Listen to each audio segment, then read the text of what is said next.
Good afternoon. You're listening to the Mother's Justice Show on 1150 AM KKNW. I'm your host, Reverend Walter. It's my joy to be on there. You know, I love radio. I really do. I don't know how I love it so much, but I guess I grew up with it. And this is a nice day to be on the radio in Seattle. The sun is shining outside. It looks beautiful. You can see the mountains, and you can see the reason why we stay here is on a day like today. How you doing, Mr. Rye and Mr. Hayward? How y'all doing today? I'm doing fine, Reverend Harriett. As you know, we're enjoying us. I guess it's going to be pretty warm again today, but I must say, being a Seattleite for a couple of days, I was glad to see some clouds because it's been so darn hot. So clouds didn't bother me at all. But as you know, we're going to have a great show today. I just want to tell everybody we're going to have a great show today, and I want to thank all my supporters for supporting Mothers Police Accountability and all the work we've been doing. You know, we've grown up now. We're 32 years old, so our baby's out the house. If your baby's still living with you at the age 32, that's a problem. So anyway, we're going to have a great conversation here today. It's going to be conversational about what's happening in Seattle, and also, our commemoration of the 59th year of the March on Washington. All right, Mr. Wiley, I'll let you start it off because you are the guy that knows it, and got Mr. Evans here. They're back up, and I'm just over here listening. Hayward and I are co-conveners of the Seattle MLK Martin Luther King Commemoration Committee. And being in Martin Luther King Jr. County, we thought it was incumbent upon some of us to have anything dealing with Martin Luther King as a reminder, a celebration, observation, and a motivation to continue to work for our rights.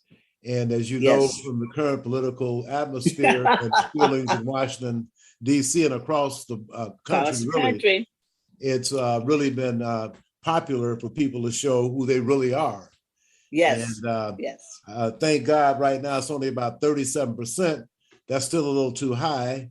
We saw what happened January 6th. We see what's happening right now. We see the governor of Texas busing folks who are crossing the border, busing them to Washington, D.C. and New York.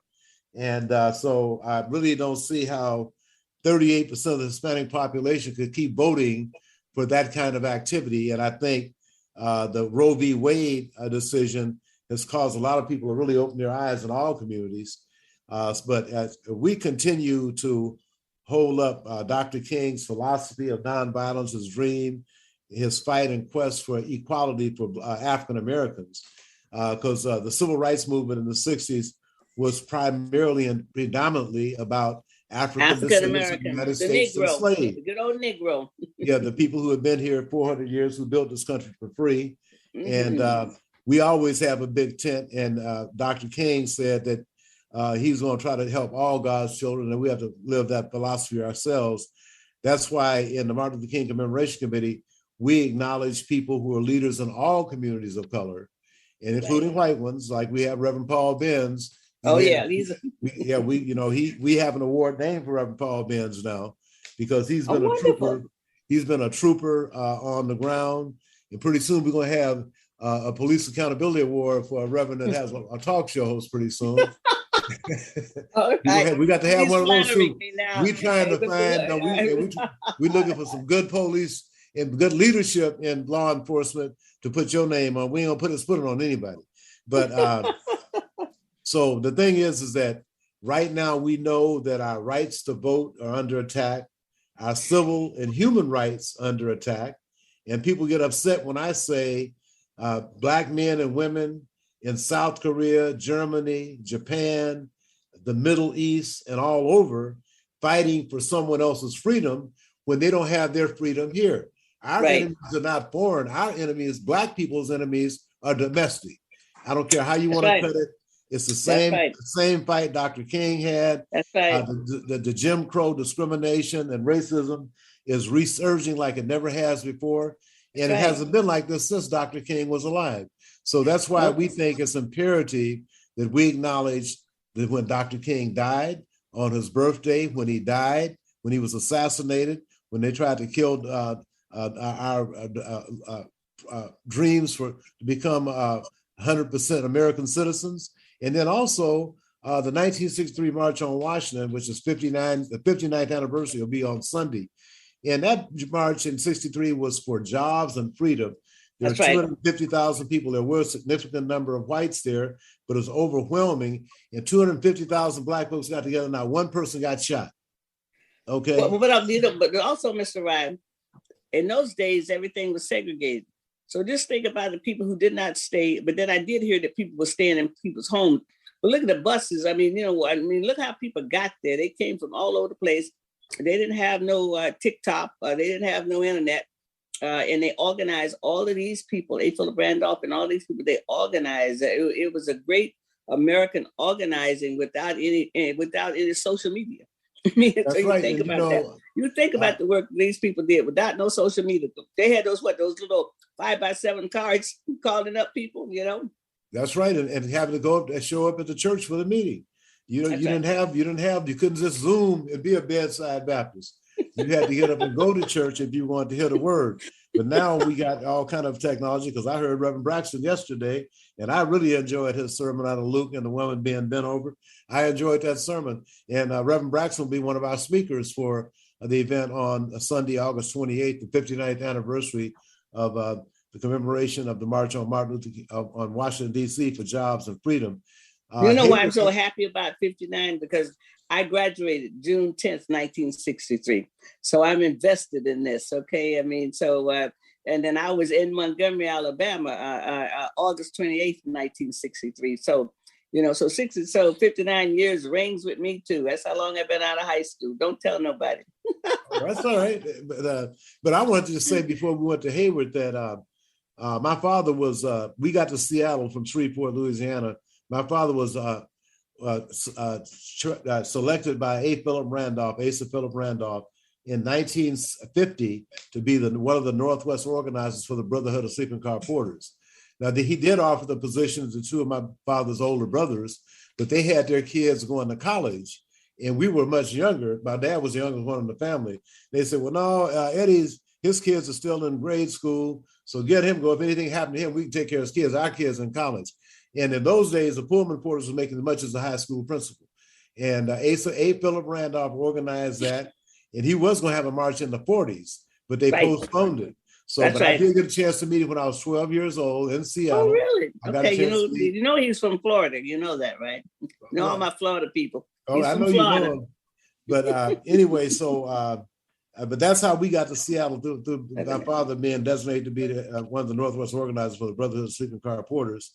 And that's why it's really important to remember him. And that's why we'll also have Gabriel Prawl, the president of the Seattle A. Philip Randolph Institute chapter. We want to have him on as well. We want to have all the folks who were involved in that 1963 march, the Black clergy, the Urban League, the NAACP, the APRI, A. Philip Randolph Institute, and others who were involved in that march. Like we had Lem Howell will be one of the speakers. Lem attended the 1963 March on Washington. Oh, wow. He was working at some firm, and he couldn't tell him he was going to the march. He'd been fired. So he avoided all TV cameras and press, but he can share that experience as well. So I want to have Hayward Evans can give you a few more details about actual program. We are going to have a reception at Holgate Street Church of Christ. We do need some help, y'all. The food will be paid for, but if anybody wants to just help lend a hand in memory of Martin Luther King Jr., what he's done for us, we do need some support. We got Candace Beatty has already volunteered to help with the reception, and so we do need help there. So I'll call Vicky Beach and see if she can help. Oh, great. Okay. Yeah, I'll call her Vicky. Mm-hmm. Yeah, we appreciate it. And on that note, thank you for having me, Rev. And on that note, a shout out to Minister Jimmy Hurd and the congregation Holgate Street Church of Christ. Oh yeah, it's quite popular. It's like I was over there the other day for the mayor's. Because people having these community meetings about who they'd like to see in a new mayor, and it was well attended over there that day. The NAACP was involved with that, and also Mary Flowers group by Mary Flowers and the Black Caucus, the Black President's Caucus and stuff like that. So that church is it's a community church, isn't it? He's opened his door to the community. That's wonderful. Yes, Mary Flowers is Andrea Rye's first cousin. Their mother's. Yeah, I want to let y'all know that. Yeah, well, I know that, and then I found out that Rhonda's in that crowd too. That's right. Her mother was the youngest of the three. Yeah. Well, I know that through Helen Gordon. She was a lifetime friend of mine. Their uncle, Leroy, was their uncle. That's how I got to know that information. You got the family down, Reverend Harriett. Oh, yeah. Helen and I was lifetime friends. Yeah. All right, sorry, Mr. Hayward. No, Rev. I'm enjoying listening to the conversation. Yeah, we're having a conversation today, just down there, because when you say 59, you talk about 59 years. I know what 59 years feel like. Okay, trust me. Okay, and I raised children in that time. Started many businesses, so I understand 59 years. For people who might have a little hard time comprehending what 59 years feel like, well, I can tell you. Go right ahead. And to the listenership, it's been 59 years since Dr. King did his epic speech. I have a dream. Yes. 59 years. Now think about his dream, and then think about what's going on today. Eddie was alluding to it. We had an insurrection this past January.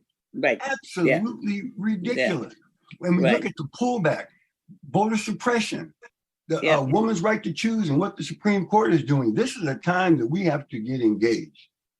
Oh yes, really and truly, and can I just call you Hayward? Hayward, you know what? It's so important. It's for the young people, because in another 30 years, if we don't get these young people disconnected, our people be back in bondage again. Okay, back in bondage. If some people had their way, we would be. That's right. I'm talking about number 45. Anyway, right. And that's why this gathering Saturday is so important, or Sunday, excuse me. Sunday, yes, Sunday.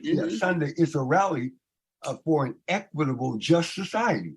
They keep talking about inclusion, diversity, but where is it? Where's the solution? Why aren't we doing it? That's right. Now, but the right to pursue the pursuit of happiness, to live the good life, it's ours to live. And it's for everybody. The Creator created the world with all kinds of people in it. And this really is time for these people to grow up and stop being antithetical to what they say. They say they're Christians. They want to wrap themselves up in the Bible, but they're antithetical to the Christ. Amen. And look, if Jesus was here, what do you think Jesus would be saying? Well, he'd be over here talking to us about these 59 years, okay? Thank you. Well, we have a lot of people who we're going to be recognizing this Sunday as well. These people have done so much for our community. If I can just name a couple of them, like go right ahead. Michelle Merriweather, President and CEO of the Urban League. She's going to be receiving the Edwin T. Pratt Community Service Award. Yes. Why? Because look at all the work that she's done in the community at the Urban League. And that award was named after somebody local, the past director of the Urban League, who was shot and killed and never found his assassin. No, it's an open case, okay? It has not ever been solved. That case has not been solved. Then we got Bridget Hampstead. Now Bridget's getting the Odessa Brown Humanitarian Award. Oh, okay. Just a couple of weeks ago, she had a big event up in Skyway at the grocery outlet. She makes people aware of breast cancer, particularly in the Black community. Free mammograms. It's the Sierra Sisters. They've done so much in the community to help people from a health perspective. So she'll be getting the health award. Then you got Bishop Zachary Bruce Sr. Oh, yes. Oh, my goodness. Freedom Baptist Church. And this is a new award for it. Reverend Dr. Samuel B. McKinney, Clergy Leadership. We believe people in the clergy have to be recognized. It was the clergy that was the lead in the March on Washington. Granted, A. Philip Randolph did all the organizing, but it was the clergy that pulled people together from all over the nation. All over the country, yes. You alluded to. We have a Clergy Leadership Award. Then we have, and she's been with us since the beginning, Toshiko Hasegawa. She's getting the Ake Kurose Public Service Award. She's a port commissioner now, but she's been our host at events, and she's just a great person. I'm really, really very proud of her. Is that Bob's daughter? Is that Bob Hasegawa? Yeah, but she was original member of the MLK Commemoration Committee anyway. Exactly, and she was our first MC. We had her; she was MC'd all the program. Her and Dominique, they absolutely fantastic team. Tisha Marie Warrenscroft, and she's out of Tacoma, And you want to talk about Tisha? She's getting the Burling Jones Advocacy Award. And Burling Jones, of course, Burling Jones. Okay, yes. That's our love. Yeah. That's our love. Tisha Marie is the founder of Legally Black. And they've gone around where they've had like racist graffiti on Black folks' homes in Parkland, Washington. And she's organized people to come not only remove it, but bring the press's attention to it. And he's the neighbors' fears about what's going to happen next. When she shows up with that posse, it makes a big difference. So, yeah. And she was also being considered for the Tacoma City Council as well. I don't know if she got an appointment or not, but she's worthy and deserving because of what Legally Black has been doing. Oh, absolutely. Wow. And then we have Claudia Kaufman from the Muckleshoots. Oh, Thousands of dollars when she was with the Muckleshoots. She's gotten into various communities to support equality and upward mobility for all people. That's right. And she'll be receiving the Roberto Maestas Community Leadership Award. Wonderful. Yep. And anybody knows El Centro de la Raza, you know the founder, Roberto Maestas. That's right. And then, of course, we have our own Seattle Mayor, Bruce Harrell. And I think Bruce has done great things. And the first African-American on the city council, the award's named after Sam Smith, elected official, outstanding achievement award. His motto was, "How you doing, neighbor?" There you go. Howdy, neighbor. How you doing, neighbor? And he won citywide. Now you have to understand that that's not these little districts that people are talking about. If we go back to citywide, Seattle would be a better city. But Sam Smith won citywide. Can you imagine that? He and Art Fletcher were the first two Blacks to win citywide elections. Art Fletcher won the Pasco City Council. Sam Smith won Seattle City Council in 1968.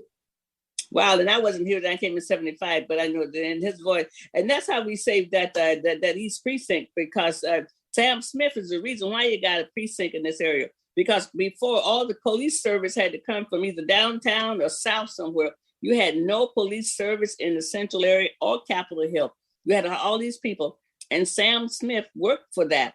And then they were talking about giving it away or shutting it down. It ought to be named the East Precinct, Sam Smith's East Precinct, okay? Oh, because it belongs to us. It belongs to us, okay? That's truly an excellent idea. I think that's something worth pursuing. That's something pursuing, because it had not been for Sam Smith, and I don't know the stories, but the people told me that people would call the ambulance, because the ambulance would come quicker to the central area in those days than the police would come. So people was suffering, needing some help over here, and they couldn't get none. But this thing about Sam Smith, what would somebody do that today with that kind of, and being Bruce is talking about one Seattle. Well, and Sam did that. How you doing, neighbor? I mean, he was all out there in Lake City and all these people calling everybody neighbors. So, me personally, I think Bruce is doing a stellar job as the mayor of Seattle, and I think he really is putting the city back on the right track. So we're going to be honoring him this Sunday. But last but not least, the Bernie White Bear Living Legacy Award, and that goes to our own Claude Burfect. Claude, Vice President of the NAACP, founder of a bunch of organizations, a big person in labor, King County Labor Council. He's been pushing collective bargaining all his adult life. And he was at the march in Washington too. Really? Oh, wow. Yeah. Yeah, Bernie Whitebear was such a great person. He worked with all of us. I mean, he helped us out. And I don't know that story, but I know Eddie knows it. I mean, Bernie was there. Roberto was there when they took over these facilities and helped one another. I mean, you know that story better than I do. But they came together to do something, and Daybreak Star is still standing today. And that's why all of our awards are named after local people. Too many of us, Rev, get lost in time. Soon as time passes, after all these accomplishments, and people forget about it. We're saying we shouldn't forget about it. We need to know our history. But we also need to understand what's going on here.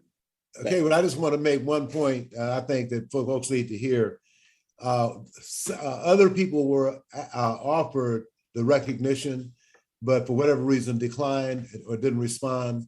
So I'm saying we have other deserving people in the city of Seattle, in the central area, and other parts of the city, and Martin Luther King Jr. County that were asked to if they would receive the award, and there was no response. Therefore, we won't mention no names, but there are a lot of people who are doing some positive things, and the MLK Commemoration Committee wanted to acknowledge them, but due to whatever reason, these folks decided not to respond. So I just want to make that clear as well, because you might hear, well, so-and-so should, yeah, well, that's true. We're going to be doing something. Maybe they'll get it next year, but the award criteria, I think is important. Yeah. Why do these people receive this award? Award recipients must characterize and embody the principles which guided Reverend Dr. King Jr. in the civil rights movement, a philosophy of nonviolence, multiracial reconciliation, interfaith cooperation and courage, both moral and physical, to address the powerful on behalf of the disempowered. These people are the change makers in our community. And everybody out here can be a change maker. We just want people to get engaged and get involved. This event on Sunday, 2:30, at the Martin Luther King Jr. Civil Rights Memorial Park is the perfect time to come out and express yourself. What do you want to see change in our society to make this a more just place to live? And well, I intend to be there. I think I've been to all of them. I'm remembering when our dear friend Jackie and Verlene was alive, and how they always was there. And, one of the things that I'm proud about Seattle, we could talk about it. You have a core group of people that just keep doing the work. I mean, we all need more help, we all need more help. But the dedication to the Black community, the Black community first. I mean, that's why I tell people when they tell you to say people of color, I say, don't leave your mother behind. If your mother was Black, say African Americans and other people. If you got to say that, people of color. But for us, I mean, we have a group of people who keep doing the work, and I really want to appreciate you and Mr. Ryan for keep doing the work. And then I know when November comes, we'll be looking at January, and I know what happens in January, and then we know what happens on April 4th. Amen. And it's us. We have to keep this alive because history. I'm convinced that we don't do this in another generation without our children knowing their history, all of it, they're going to make some trouble mistakes and be back in places because we might have another Clarence Thomas on the bench by then. So we don't know. And that's a serious concern. If we look at the makeup of the Supreme Court, if we look at number 45, Trump, everybody knows what Trump's trying to pull. Now, come on now, get real about it. That's right. You're not going to be hurt by him if he gets back in. He wants an authoritarian society. We can't have that. Right. Well, all I'm saying is that the Democrats take over. They need to expand the Supreme Court to 12 and get 3 justices on there in their right mind. Yeah, I'm for it. Absolutely. We got to do something critical right now. I mean, how can they take away a woman's right to choose? But that's what the court did. I mean, come on, ladies. You need to be out here and talking and carrying your signs saying women should have a right to choose. Carolyn Riley Payne, president of NAACP, will speak that issue on Sunday at MLK Park, 2200 Martin Luther King Jr. Way South. At 2:30 Sunday is the 59th anniversary of the 1963 March on Washington. 59 years later, we have the same battles and the same challenges. Same battle. I mean, now, Mr. Rice, so this is so poignant. When I graduated in 1963, June 10th, we had 110 people in our segregated class at Coons Academy. Never had a new book in my life. My whole life. It's Hidden Figures, just like it was for Katherine Johnson. Them. And to think about it, the colored water fountains was the law of the land. The back door was the law of the land. I mean, Thurgood Marshall had not won yet at the Supreme Court in 1963. He had not won yet, okay? And to think about where we are today. And I tell you, if you do not study history and learn from that, we're doomed to repeat it. Right. Marcus Garvey said that if we didn't organize for our own self-protection, we would be annihilated. And his birthday was August 17th. And so this is where we are today. It's about organizing. I mean, we can never stop organizing for our own self-protection in America. And that's what you all are doing. That's why this is such a good thing to know.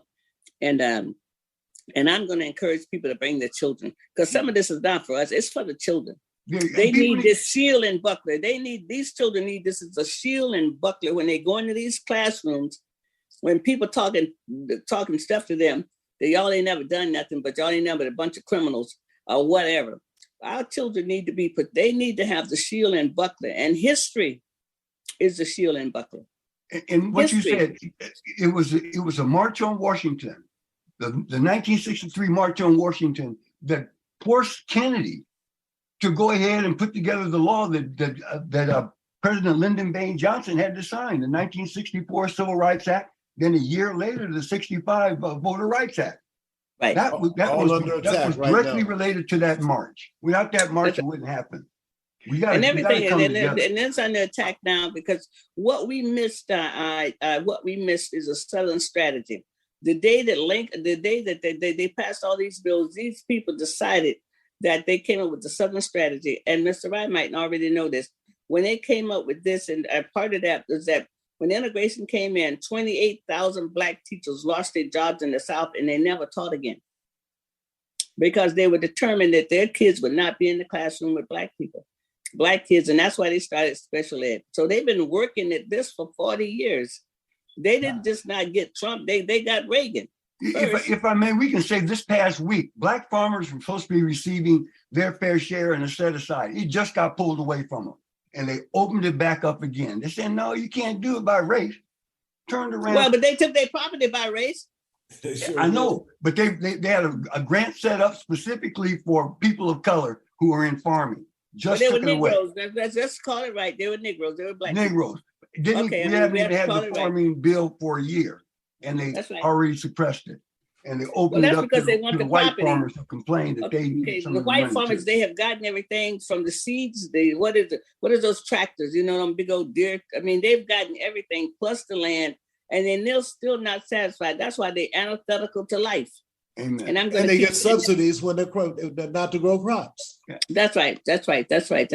Again, they've decided 40 years ago that the Black man, we could get these laws, but we would not have no economic justice, and that's where Art Fletcher came along, and then the history about that piece. Yes, but look, I mean, they tried to take everything back, but I tell you, time does not go back. Have you ever seen your clock go backwards? Anybody? I mean, no. The clock. I mean, time does not go backwards. I mean, these are the people who still think that the Earth is flat. You remember that? Yeah. You remember? Yeah. Wow. Well, I'm gonna be there, and I'm gonna encourage people in this building where I'm at and other places to bring their children, because the children need to hear. The children need to know that we need to get some TikToks out there. We need to get some young people putting history on TikTok. So I need to look about that, because that's where everybody's at right now. It's like, hey, we get some young people like that young guy that's going to sing. What's his name? Who does singing so Chandler well? Williams. Yeah. Oh yeah, Chandler. He's going to be there.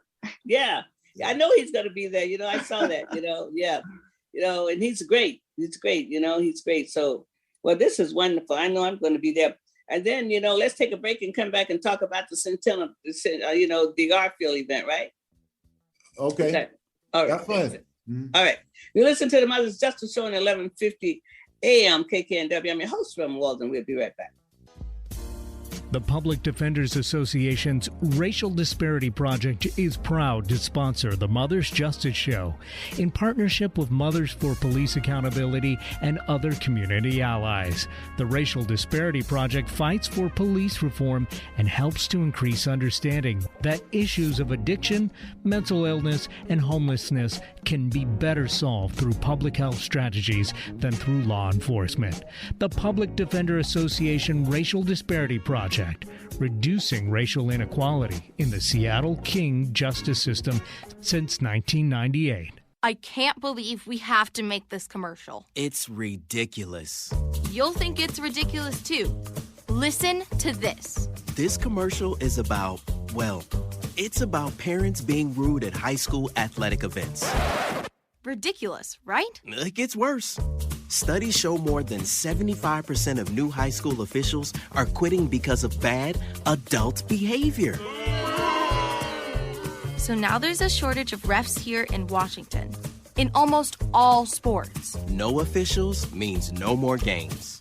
Is that what you want for us? Come on, parents. It's time to grow up. Cheer for your team. Be proud of your children. But stop being so ridiculous. And don't make us run another commercial. Because we will. This message presented by the Washington Interscholastic Activities Association and the Washington State Secondary Athletic Administrators Association, reminding you to always practice good sportsmanship. Hi, this is Dr. Kay Mahina Intron, inviting you to tune in on Mondays on 1150 KKNW at 5 p.m. to Dr. K's Attuning to Your Abundance, where we honor everyday abundance through positive messages, poetry, music, affirmations, and writing exercises. For more information, contact Dr. K Workshops at gmail.com or Facebook, Dr. K's Abundance.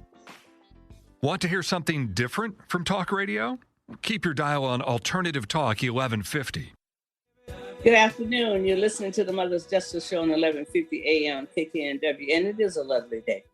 It really is. Thank you, Eric. You always play appropriate music for Mother's Justice Show. I really appreciate you. I appreciate you always taking care of me that way. I want to bring my guests back, local civil rights workers here, national icons, and all of that. I'm going to bring back Mr. Eddie Wright and Mr. Hayward Evans.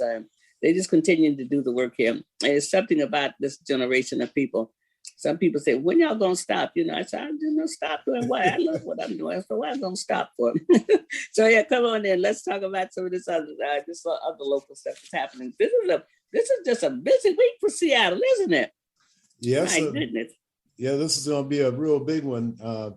As a matter of fact, it started planning in 1998 for the 2020 Centennial of Garfield High School, with which I am a graduate. And as you know, COVID stepped in. And so for 2 years, it had to be postponed. But on Saturday, August 27th, from 9:30 to 5, there will be the gathering at Garfield High School.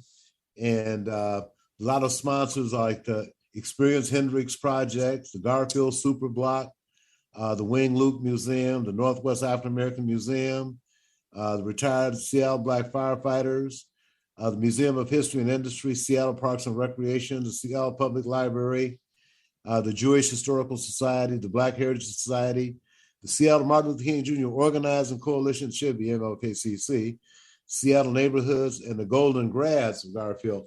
Those are some of the sponsors of the event. And there have been a number of financial sponsors, which has been really encouraging. And it will start off at 9:30. There'll be a lot of different things going on, like reunions by decades. There will be performances.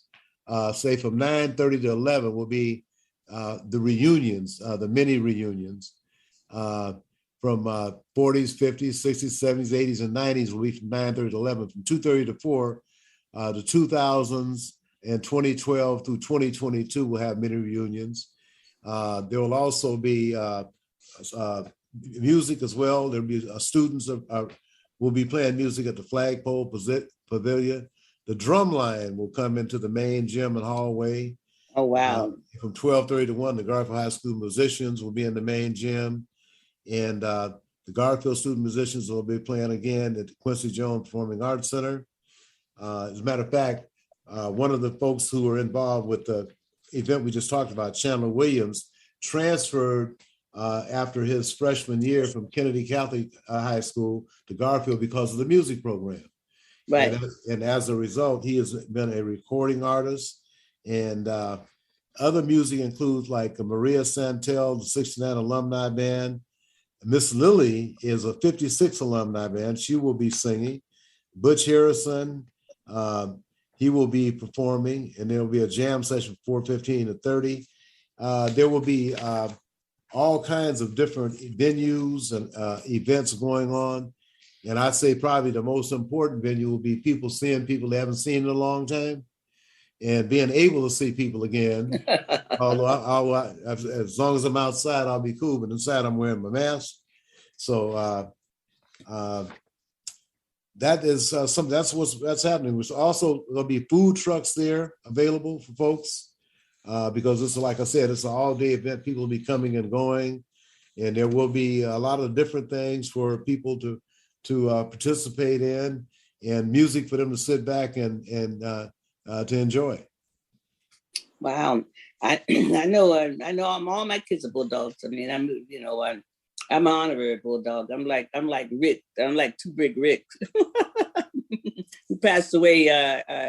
It was earlier this year, or maybe late last year. That I guess he was honorary up there. Two Big Rick that always hung around and was loved by the people, loved by all the people up at Garfield. So I mean, I love Garfield. I mean, to me, and as I told you earlier today when we were talking on the phone, when I first heard that song about who let the dogs out, I was in North Carolina because Omari was going to Elizabeth City State down there. And I said, Omari, somebody wrote a song about Garfield. Somebody wrote a song about Garfield who let the dogs out. And my kids said, why would that song ain't about Garfield? I told they said, who let the dogs out? Yeah, oh my God. Matter of fact, the same gentleman that make the T-shirts for the MLK committee, Terry Northington, has come up with one with a little bulldog on the front and on the back that has "Straight Out of Garfield." So, I've got my family some already, and then well, we're also going to be, we've had several people on the air talking about their experience. Last week we had quite a few folks, students who were students, as well as some faculty members. And this week I'm trying to hook up with the former principal, Eamon McWashington. His son, Sean McWashington, went to Garfield. And I was trying to get the Flowers guys. Bob Flowers was the captain of the 1961 Garfield High School basketball team. And his son is Dr. Ross Flowers, who's the student body president at Garfield, all city, all metro in hurdles, and was the Pac-12 champion in hurdles. And he went on to UCLA. And then we're trying to reach out to Al Harrison, who's a very popular basketball coach. Yes. Mm-hmm. And also Miss Joyce Walker, who's a super bad basketball player. That's right. Great brothers' ankles with her moves on the floor. So if the brothers playing, they want Joyce on their side. Yeah. So we're going to be continually talking to these folks, exposing some of the people. Like I try to run Anthony Allen down, who was also the quarterback of the last football championship team Garfield had, and Al Roberts was the coach in those days. He went on to coach at University of Washington and also professionally. So overall, I think it should be a real good turnout. The weather is supposed to be 78, 79 degrees. And my kids are really excited about it. Shakundis are really excited about it. I mean, he's doing a lot with the after stuff and all like that. And then Tundi was in the class of 90. He was co-captain of the football team. Mm-hmm. And Omai was in class of 93, and he always had an article in the Messenger. At that time, they had the Messenger newspaper up in there with all the students' articles in them and those kinds of things. And then Hiram. So I had somebody there 86, 87, 90, and 93. So I spent many years up at Garfield, and many years because I had my own business, and my kids could never clock me because I was self-employed. So consequently, when I'd walk in the building, the secretary and the counselor say, your kids are always where they're supposed to be. I said, yeah, because they never know when their mama going to walk in the building. And so I'd walk in that building, and because sometimes I would go up there and pick up Omar and take him down to Olympia so he could testify on things, and then eventually I think Jesse Weinberry appointed him to be a page down there. And so he was always going to Olympia, and they had to be. You couldn't clock me. So that was the best thing you could do is when the kids can't clock you, you already winning because they're going to have to be halfway right. That reminds me of another story I heard when I had Elmer Dixon on. Elmer was one of the co-founders of the Seattle Black Panther Party while he's a student at Garfield. And he was sharing some stories about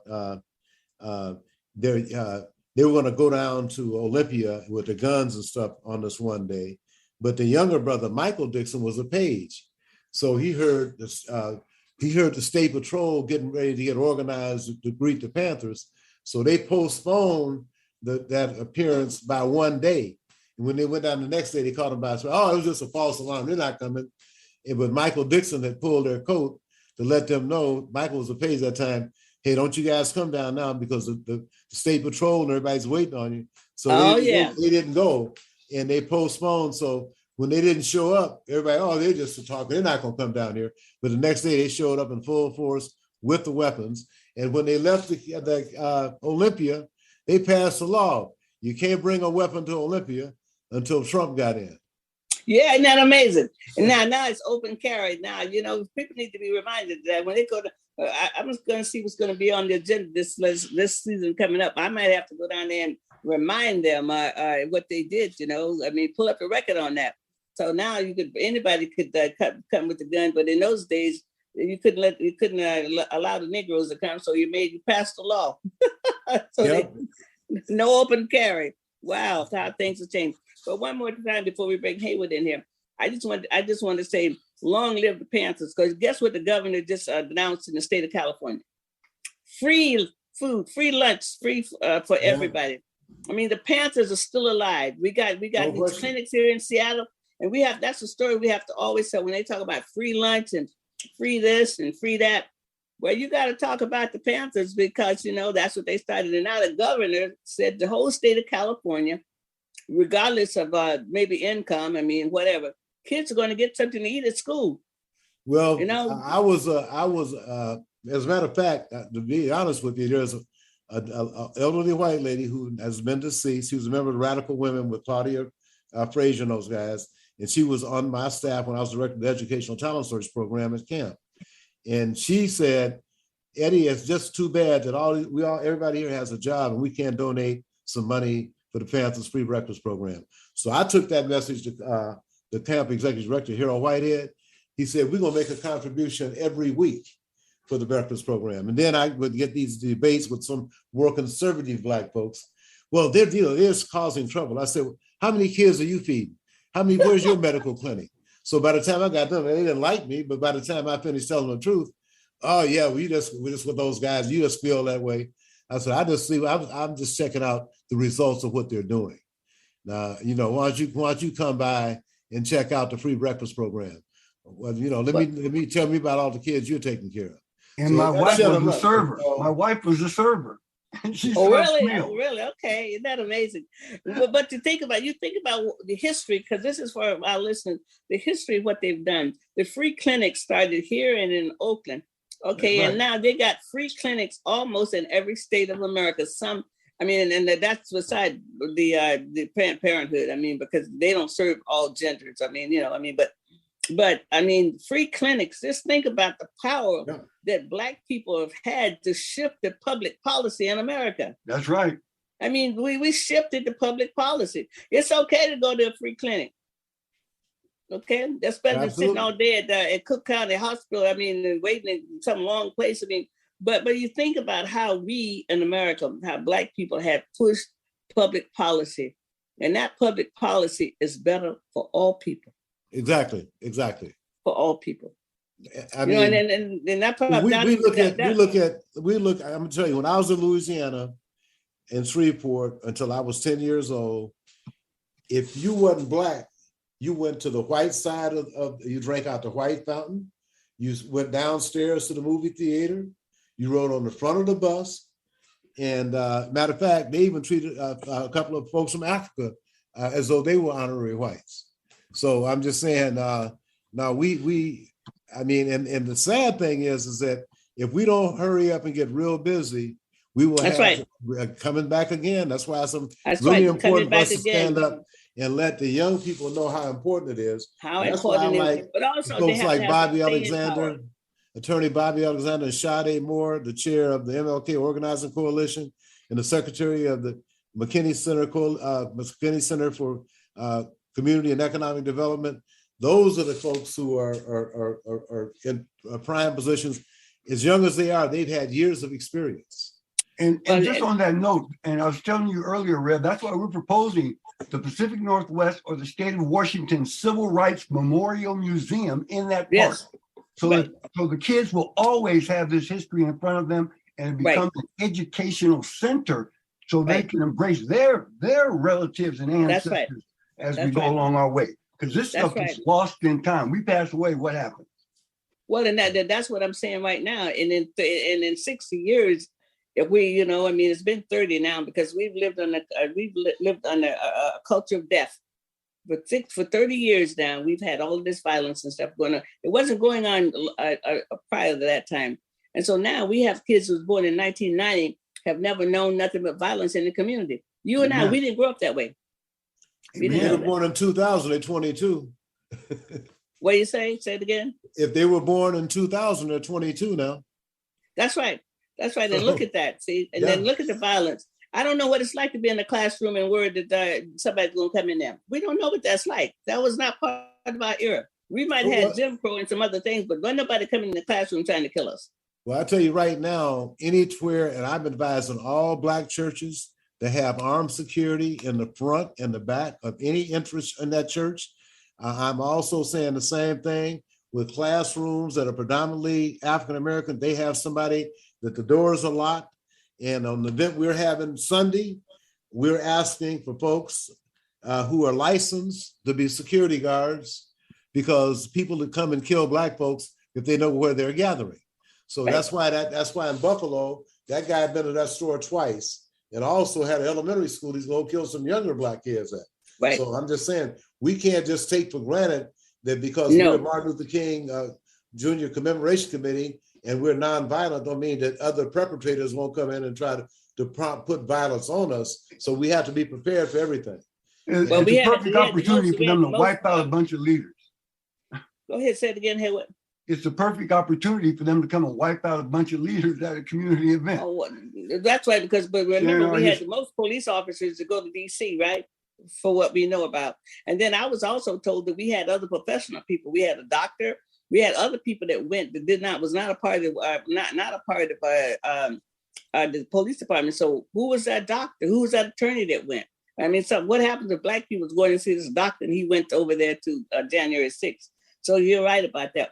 But jump on in there. Hey, we know you're not a bulldog, but come on, give us something. Come on. Hey, look, my cousins are bulldogs. My cousin was a cheerleader at Garfield in '68. Karan. Yeah, he knows this. My family's been in Garfield, but I was in West Seattle. I was a West Seattle project baby. High Point project. Okay. Go High Point. High Point and ride to Ballard every day. Yeah. Isn't that amazing? Every day Ballard. That was a heck of a ride too. It was. Hey, but look, do you know how many years the Black population on south of the Ship Canal kept the north of the Ship Canal schools open because their population was in the south? Mm-hmm. You know, if it had not been for that, some of those schools would have had to be closed. And so what they do, they bust our kids out there so they would have the population to keep the buildings open. See. Not only that, but they also use our kids for the voluntary busing integrating program. Right. And there were far more white students than there were Black students. As far as I was concerned, they should have bused some white students into the inner city Black schools. That's right. There'd be a better relationship if they had they done it. Our kids have had to bear the burden of so-called integration, and they still bear. Yeah, I'll let you speak because hey, you want to speak on that because hey, you experienced that bus ride, and I experienced that was a heck of a bus ride, and they did put the N-word on my locker, but I resolved that issue quick, fast, and in a hurry. Amen. But I'm non-violent nowadays. God is good. Nothing but a chicken bone. But we look at what's going on. How can they take taxpayer dollars now and they're giving it to private schools? I mean, come on. But that's what they've been working for. And now I just see where there's a bunch of Republican mothers are organized, and now they're coming back. They're coming against the public school. But remember, the public school system was always for people who didn't have other means. Mm-hmm. The people who had other means, kids that they went to Catholic schools or other schools, and now they want to take that money to be able to deplete the public schools, and so they could build a private world for themselves. So they don't have kids don't now have to know anything about slavery. Or have to know anything about anything that the kids should know about. They grew up believing in this world, this fairy tale. Because that's what it is. It's a fairy tale. Okay. Once again, the Supreme Court has agreed to give grants to private colleges and institutions. Supreme Court said, no, it's okay. That's public dollar. Court, yeah. Must be held for public institutions. Now it's going to private schools. It's just not right. We're going to have to rise up again. Yeah. You know that? We're going to have to rise up again. And one thing about us, when we rise up, one thing they always do, we're the Muhammad Ali of organizing, okay? You know, you could go down, you know, and you're 9.5, buddy. We back on our feet. We're gonna be doing the rope-a-dope. Okay. Yes. Yeah, we could call him Muhammad Ali, Joe Louis. Who else was a good boxer? I don't know, Jack Jones or something like that. Who's all the black good boxers?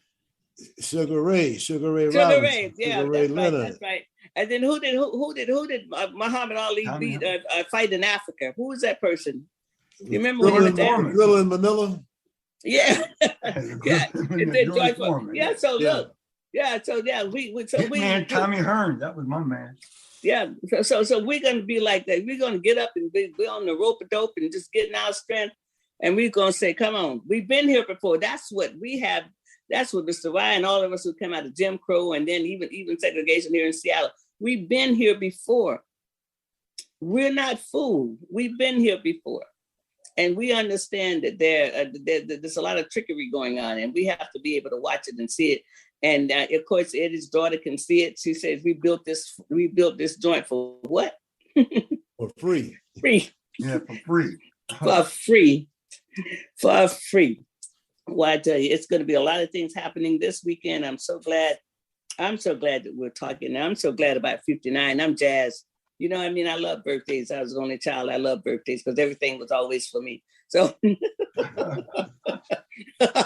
everything was always for me. So age, I don't care about age. I just love birthdays because everything was always for me. So well, you know, the sad thing, Reverend Harriett, is that 59 years later, people need to grasp this. And young people, you know, a lot of them just can't imagine that 50, well, that's a long time ago. A long time ago, we were fighting for the same thing you're fighting for right now. Right. That's right. Because, that's right. The good thing, and you talk about those the Republican women and women who are pushing the private colleges, those same women are going to be losing their rights to control their own health care. And I think that's going to make the difference in this whole election. Yeah, because women are outraged what's happening. And if they keep voting Republican, this is just the beginning. Pretty soon they won't have a right to vote. Well, but you know, the one thing that we'll be interested in, I was going to tweet this out, you know, I mean, because the guardian for them is Clarence Thomas, but will he want to overturn Lovely versus the state of Virginia? That's interracial marriage. Because if that one was overturned, him being married to somebody outside of his race would be against the law. Well, she should be against the law anyway, though. Seriously. Seriously.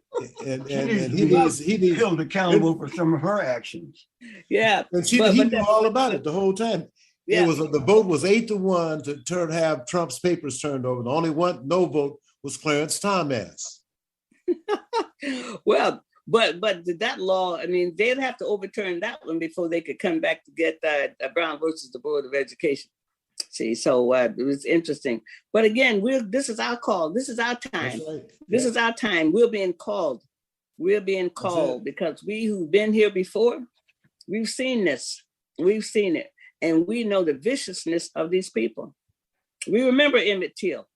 We remember these things. We remember all their charges. We know the viciousness. Now, the young people might be, oh man, wow, I don't know. But we understand the viciousness of these people. And that's why you're doing that this week. That's why they have the commemoration of the March on Washington is a mighty powerful thing. I mean, for us to keep doing and to keep doing that. And then also about the Centennial. I mean, because it's us. If not us, who? If not now, when?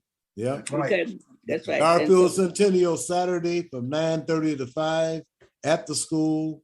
And so we want all the Garfield. And it's still the central area, people.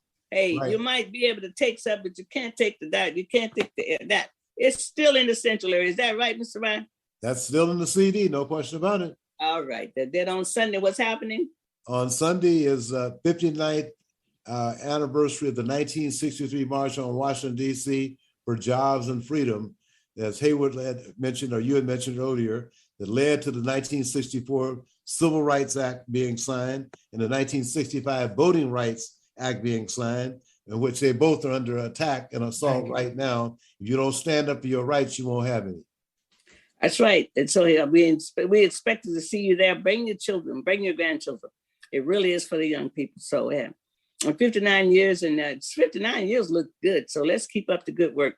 I want to thank you, Mr. Rye and Mr. Evans, for being on my show today. Look forward to seeing you this weekend. Thank you very much, Thank you. Harry. We You're appreciate welcome. Thank you. Yeah. Been listening to the Mother's Justice Show on 1150 AM KKNW. I'm your host, Reverend Walden. It's my joy to be on the air. I'll see you next week. Take care. Enjoy the sun. Stay hydrated.